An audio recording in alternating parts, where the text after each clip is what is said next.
Breaking news, ইন্ডিয়ার team আসছে বাংলাদেশ সফরে, সাথে চূড়ান্ত হয়ে গেছে খেলার দিনক্ষণ। ইন্ডিয়া টিম শেষ বাংলাদেশ সফরে এসেছিল 2.5 বছর আগে। সেই সফরে ইন্ডিয়াকে 2-1 ব্যবধানে হারায় বাংলাদেশ। বাংলাদেশ কি পারবে সেই স্থিতি আবার ফিরিয়ে আনতে? আবার আসছে সেই ইন্ডিয়া। দিনক্ষণ হলো এখন চূড়ান্ত।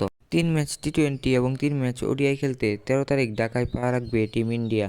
খেলা হবে 2 ভেন্যুতে, শেরেবাংলা জাতীয় ক্রিকেট স্টেডিয়াম এবং জহুর আহমেদ চৌধুরী ক্রিকেট স্টেডিয়ামে। 17 আগস্ট হবে প্রথম ওয়ানডে, ভেন্যু হলো মিরপুর। 20 আগস্ট দ্বিতীয় ওয়ানডে, মিরপুরেই। তারপর 24 আগস্ট খেলা গড়াবে চট্টগ্রামের জহুর আহমেদ ক্রিকেট স্টেডিয়াম। 3 দিন বিরতি দিয়ে 27 আগস্ট প্রথম টি-20 শুরু হবে চট্টগ্রামে।